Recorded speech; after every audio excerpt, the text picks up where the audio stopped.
SSC ২৬ শিক্ষার্থীরা তোমাদের বাংলা পরীক্ষা ২১ এপ্রিল। আজকে আমরা কথা বলবো বাংলায় তুমি এমন ৫টা অধ্যায় বা ৬টা অধ্যায় পড়তে পারো যেখান থেকে তোমার সৃজনশীল কনফার্ম, বর্ণমূলক তুমি কোন কোন প্রশ্ন পড়বা এগুলো দেখিয়ে দিব তোমাদেরকে।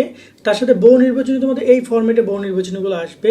একটু বহু নির্বাচনী অধ্যায় নিয়ে আলোচনা করবো। আমার মনে হয় একটা ভিডিও তোমার সব কিছুর সমাধান হতে যাচ্ছে, তাই সম্পূর্ণ ভিডিও দেখো এবং যারা আমাদের এই সকল বিষয়ে সাজেশন পেতে চাও তারা সাবস্ক্রাইব করে আমাদের সাথে যুক্ত থাকো, কারণ নিয়মিত সব আপডেটগুলো তোমরা পাবা। আর যারা আমরা কোর্সে জয়েন করতে চাও ডিসক্রিপশন কমেন্ট নাম্বার দিয়ে রাখবো, ওইখানে চাইলে তুমি শিটগুলো কালেক্ট করতে পারো সকল বিষয়ের। এবার আমরা কোনো কোর্স নিয়ে এক্সট্রা কোনো কথা বলবো না, এটাগুলো আমাদের কোর্সের শিট। তো আমি যদি তোমাদের এখানে অধ্যায়গুলো নিয়ে কথা বলি, দেখো একটা অধ্যায় কীভাবে কী পড়বে সেটা আমি তোমাদের সাথে ডিসকাশন করবো। সো ওভারঅল তোমাদের এখানে দেখতে পাচ্ছ যে গদ্য এবং কবিতা অংশ আগে আমি তোমাদেরকে সৃজনশীলটা নিয়ে কথা বলি, দেন আমি নৈবেত্তিক, দেন আমরা বর্ণমূলকে যাবো। তোমার এখানে টোটাল অধ্যায়ের ক্ষেত্রে যদি আমরা কথা বলি, তোমাদের প্রতুত প্রকার অধ্যায়টা গুরুত্বপূর্ণ, তবে তার সবচেয়ে গুরুত্বপূর্ণ যদি বলি, তোমার যেহেতু প্রশ্ন আসবে এখান থেকে 4টা, গদ্য অংশ থেকে 4টা আসবে, কবিতা থেকে আসবে 4টা। সো তুমি ট্রাই করবা সুবাটা পড়ার, বই পড়াটা পড়ার, মানুষ মোহাম্মদ সাল্লাহ ইসলাম পড়ার, শিক্ষা মনুষ্যত্ব পড়ার, 21 গল্প পড়ার। এই টোটাল 5টা অধ্যায় পড়লে আশা করা যায় চারটায় কমন পাবা। ঠিক আছে। আর যদি মনে হয় যে না তুমি মোটামুটি কায়দায় একটু কম কম পড়তে চাও, তাহলে অফকোর্স তুমি সুবাটা অবশ্যই পড়বা, বই পড়াটা অবশ্যই পড়বা। এবং যারা বিভিন্ন বোর্ডের শিক্ষার্থী রয়েছে, বোর্ড ভিত্তিক গত বছর তোমার যে বোর্ড থেকে কোশ্চেন এসেছে সেটা স্কিপ করে বাকি 1টা 2টা অধ্যায় তুমি দেখে যেতে পারো। এক্ষেত্রে অবশ্যই শিক্ষা মনুষ্যত্ব ইম্পর্টেন্ট। তার সাথে অনেকের জন্য দেখা যায় যে মানুষ মোহাম্মদ কেউ পড়তে পারো, কেউ 21 গল্প পড়তে পারো, বাট মিনিমাম এই 3টা তো অফকোর্স তুমি দেখেই যাবা। কি শুভ, বই পড়া, মানুষ, শিক্ষা মনুষ্যত্ব, এই 3টা থেকে কোশ্চেন আসার পসিবিলিটি রয়েছে ম্যাক্সিমাম বোর্ডের। তার সাথে যদি আমরা কথা বলি এই কবিতা অংশ নিয়ে, কবিতা অংশ 4টা আসবে, এখান থেকে তুমি 2টা আনসার করতে পারবা, চাইলে 3টা আনসার করতে পারো। এখানে কপোতক্ষ নদ রয়েছে, তারপরে জীবন বিনিময়, তারপরে এই দিন সেই মাঠ, বৃষ্টি, আমি কোনো অগ্নিতন্তুক নই, এই অধ্যায়গুলো রয়েছে। এগুলো অবশ্যই তোমরা পড়ে যাও, বাট যদি তুমি চাও একটু কম কম করে পড়বা সেক্ষেত্রে অবশ্যই কপোতক্ষ নদ পড়বা, জীবন বিনিময়, 2টা অধ্যায় মাস্ট পড়তে হবে।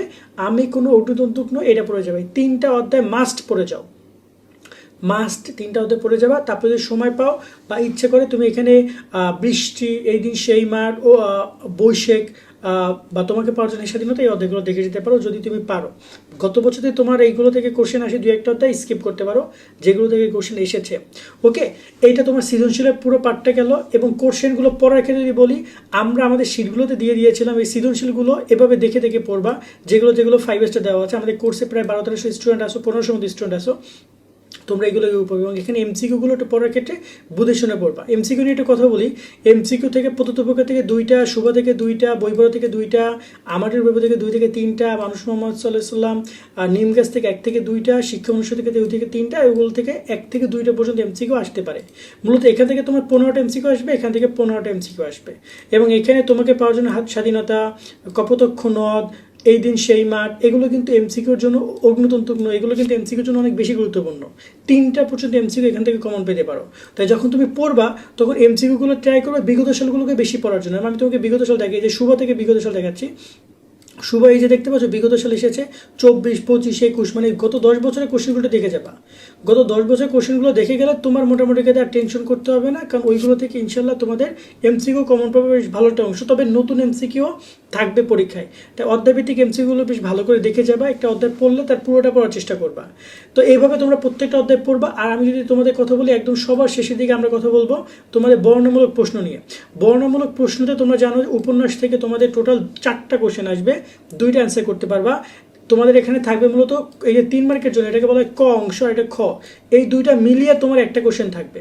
সো এইখানে আমরা তোমাদেরকে এটা দিয়ে দিই, তোমরা একটা স্ক্রিনশট নিয়ে নিতে পারো। এই যে কোশ্চেনগুলো রয়েছে যেগুলো 5 স্টার, এগুলো তোমাদের জন্য খুবই গুরুত্বপূর্ণ। এইগুলো থেকে ইনশাল্লাহ পরীক্ষায় প্রশ্ন আসবে। যেগুলো 5 স্টার দেওয়া আছে এইগুলো থেকে এই পাশে 25টা দেওয়া আছে তোমার এখানে, 25টা, হ্যাঁ এই যে 25টা পর্যন্ত দেওয়া আছে, যেটা হচ্ছে তোমার ক, মানে 3 মার্কের জন্য এখানে 25টা প্রশ্ন দেওয়া আছে, একটা স্ক্রিনশট নিয়ে নিও তোমরা। আর এই পাশে খ এর জন্য মানে 7 মার্কের জন্য আরও প্রায় 25টা কোশ্চেন দেওয়া আছে। এই 7 মার্কেরগুলো যেগুলো 5 স্টার দেওয়া আছে, যেমন এগুলো কিন্তু পরীক্ষায় এসেছে, টেস্ট পরীক্ষায় বিভিন্ন জায়গায়। রফিক একটি দ্বিমুখী চরিত্র বিশ্লেষণ করে, এটা বিভিন্ন টেস্ট পরীক্ষায় এসেছে। অপমানের চেয়ে মানুষের মৃত্যুকে শ্রেয় মনে করে, এই উক্তিটি সত্যতা যাচাই করো, এটা কিন্তু এসেছে। তো এগুলো ভালো করে দেখে যাবে। এখানে টোটাল 25টা কোশ্চেন আছে, 25টা ক, 25টা খ। এই 50টা কোশ্চেন দেখে গেলে তোমার 20 মার্ক কনফার্ম থাকবা। তবে তার মধ্যে 5 স্টারগুলো বেশি ইম্পর্টেন্ট, সেটা যদি তুমি গুনতে যাও মিনিমাম 15-30টা পাবা। এই 30টা কোশ্চেন দেখে গেলে তোমার আর টেনশন করতে হবে না। আশা করা যায় তোমার 2টা প্রশ্ন তুমি যে 2টা চাও সেই 2টা কমন পাবা। তো ঠিক এইরকমভাবে তোমরা পড়াশোনা করবা। আর একটা কথা অবশ্যই বলবো, বাংলার ক্ষেত্রে অফকোর্স তুমি সময় নিয়ে এমসিকিউগুলো ভরাট করবা না। তুমি 1 থেকে 30 পর্যন্ত পড়ার সাথে সাথে মিনিমাম 5 মার্ক আগে কনফার্ম করবা, দেন আস্তে আস্তে এমসিকিউ ভরাট করো। আর সৃজনশীল লেখার ক্ষেত্রে প্রতি সৃজনশীল প্রতি তুমি 21 মিনিট টাইম পাবা এবং প্রতি বর্ণনামূলক প্রশ্নের জন্য তুমি 21 মিনিট টাইম পাবা। এই 21 মিনিটের মধ্যে সলভ করার ট্রাই করবা এবং নতুন কোশ্চেন আবার শুরু করবা। কারণ তুমি যদি একটা কোশ্চেনে 30 মিনিট সময় নাও, তাহলে অন্যটা কোশ্চেন কিন্তু তোমার 10 মিনিটে লেখা লাগতেছে, সেটা সম্ভব না। তাই হাতের লেখা স্বাভাবিক রাখার জন্য টাইম ম্যানেজমেন্ট অনেক ইম্পর্টেন্ট ফ্যাক্ট। তার সাথে তোমরা অবশ্যই বাংলা বিষয়গুলো নিয়ে যদি আমি কথা বলি, যে যত পারো ততটুকু লিখছো, বাট মেইন উত্তরগুলো যদি তোমার উত্তর কমন পড়েছে, তুমি সবসময়ের জন্য সেই উত্তরটা কি লিখবে, শুরু দিকে লিখবে। যেমন এই দেখতে পাচ্ছ, উদ্দীপকে মধুমাঝির সঙ্গে বসে কবিতায় কাদের সাদৃশ্য রয়েছে, তো তুমি ডিরেক্টলি পয়েন্টে লেখো যে বসে কবিতায় ওই ব্যক্তির সাথে সাদৃশ্য রয়েছে, দেন তুমি সেটা বিশ্লেষণ করো, ওই ব্যক্তি কে, দেন ওই ব্যক্তির সাথে কীভাবে সাদৃশ্য রয়েছে সেটা বিশ্লেষণ করো। উত্তরগুলো সবসময়ের জন্য শুরুর দিকে রাখার ট্রাই করবা। তার সাথে যদি কোনো কারণে প্রশ্ন কমন নাও পড়ে, তাও একদম সবগুলো অ্যান্সার করে আসবা। শিক্ষক মার্ক দিক বা না দিক সেটা চিন্তা না করে অ্যান্সার সম্পূর্ণ করে আসতে হবে। কেননা কোনো কারণে শিক্ষক মার্ক দিতে চায় কিন্তু তুমি লেখোই না, তখন কি করবা? তাই এই বিষয়টার প্রতি খেয়াল রাখবা। তো এইভাবে সুন্দর করে বাংলা লেখো। সৃজনশীল লেখার নিয়মগুলো আমাদের ভিডিওগুলো দেওয়া, সেগুলো দেখে সৃজনশীল নিয়মগুলো শিখে নিও। সকলে অনেক অনেক ভালো থাকবা। আল্লাহ হাফেজ।